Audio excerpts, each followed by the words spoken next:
ரிஸ்வான் ஹம்சியா தலைமையில் கொற்றாமுல பகுதியில் இயங்கி வரும் எக்ஸஸ் இன்டர்நேஷனல் பாலர் பாடசாலையின் 19வது கலை நிகழ்ச்சி மற்றும் பரிசளிப்பு விழா டிசம்பர் மாதம் 2ஆம் திகதி திங்கட்கிழமை பகல் 1:30 மணியளவில் நாத்தாண்டிய பிரதேச சபை கேட்போர் கூடத்தில் நடைபெற்றது. இந்நிகழ்வின் பிரதம அதிதியாக தேசிய மக்கள் சக்தியின் புத்தளம் மாவட்ட பாராளுமன்ற உறுப்பினர் திருமதி ஹிருனி விஜயசிங்க, தேசிய மக்கள் சக்தியின் புத்தளம் மாவட்ட பாராளுமன்ற உறுப்பினர் திரு முகமது ஃபைசல், ஜனாசா ஃபவுண்டேஷனின் தலைவர் திரு Hussain Rasad, FN media network நிறுவனத்தின் உரிமையாளரும் சக்தி மற்றும் சிரச தொலைக்காட்சியின் குருநாகல் மாவட்ட செய்தியாளரும் சர்வதேச மனித உரிமைகள் உலகளாவிய பணியின் ஊடக பணிப்பாளரும் மக்களின் மஹிந்தன் தேசமானிய தேசகீர்த்தி 2024ஆம் ஆண்டு அமெரிக்க பல்கலைக்கழகத்தின் மூலம் மனித சிறப்பு தங்க விருதினை பெற்ற ஊடகவியலாளர் AWM ஃபஸ்லான் உள்ளிட்ட சர்வதேச மனித உரிமைகள் உலகளாவிய பணியின் உறுப்பினர்கள்,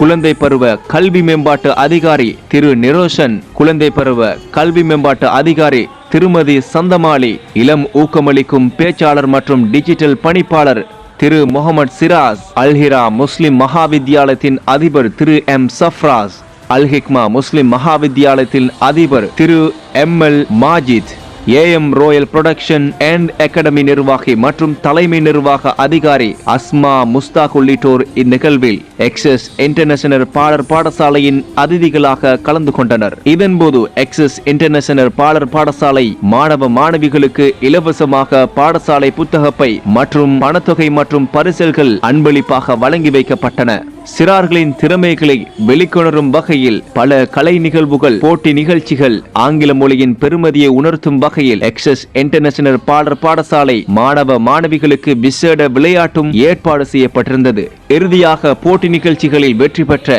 எக்ஸஸ் இன்டர்நேஷனல் பாலர் பாடசாலையின் மாணவ மாணவிகளுக்கு பரிசில்கள், பதக்கங்கள் மற்றும் விருதுகள் விசேட அதிதிகளின் கரங்களினால் வழங்கி வைக்கப்பட்டன.